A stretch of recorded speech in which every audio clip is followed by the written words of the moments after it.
السلام علیکم ورحمۃ اللہ وبرکاتہ۔ دوستو کیسے آپ؟ امید ہے کہ آپ خیریت سے ہوں گے۔ آج اس ویڈیو میں ہم آپ کے لیے ایسی الفاظ کے بارے میں تحقیق لے کر آئی ہے کہ اس وجہ سے اگر ہم اس کو نماز میں پڑھتے ہیں یا نماز کے علاوہ تلاوت کلام پاک میں پڑھتی ہے تو ایمان جانے کا بھی خطرہ ہے، اور اس کے ساتھ ساتھ ہم گمراہ بھی بن سکتے ہیں۔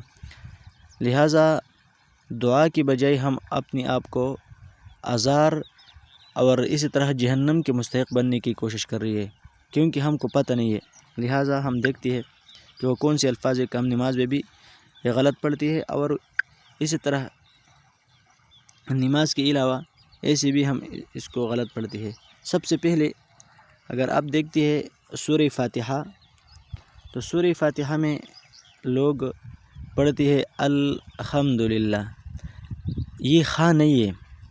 اگر جس نے کہا الحمدللہ تو خا اس کا معنی ہو گیا کہ حمدت النار، میں نے آگ بجھایا۔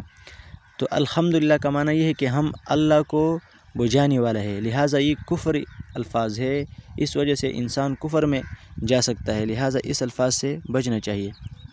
نمبر 2، بعض لوگ خالق اور خالق میں فرق نہیں کرتے ہیں۔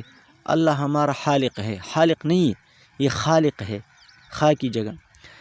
اگر کسی نے خالق کے بجائے خالق کہا تو خالق کا معنی ہے پیدا کرنے والا، اور خالق کا معنی ہے بال کٹوانے والا۔ تو اتنا فرق ہو گیا، بال کٹوانے والا جو نہیں ہے اس کو خالق کہتے ہیں، اور خالق کا معنی ہے اللہ، پیدا کرنے والا۔ اسی طرح بعض لوگ نماز میں پڑھتے ہیں سمیع اللہ لمن حمیدہ، یہ بھی غلط ہے۔ سمیع اللہ لمن حمیدہ یہ بھی غلط ہے، سمیع اللہ لمن حمیدہ یہ ٹھیک ہے۔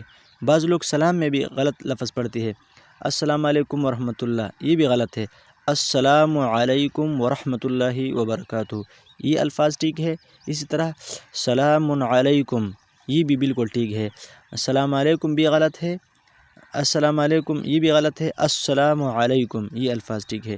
لہٰذا ہم آپ کو اور بھی ایسے الفاظ بتائیں گے جس کی وجہ سے ہمارا نماز بھی صحیح ہو جاتی ہے، اور اس کے ساتھ ساتھ نماز کے ساتھ ساتھ اور بھی الفاظ ہم صحیح کرنے کی کوشش کریں گے انشاءاللہ۔ لہٰذا ہمارا ویڈیو ضرور دیکھیے اور آخر تک دیکھیے، اور دوسرے لوگوں کو بھی یہ لنک سینڈ کرے تاکہ اس کا بھی اصلاح ہو جائے۔ اگر ایک شخص کی وجہ سے دوسروں کی اصلاح ہو جاتی ہے تو لہٰذا یہ ان کے لیے ایک صدقہ جاریہ ہو کر آخرت میں بہت زیادہ کامیابی دے گی۔ والسلام۔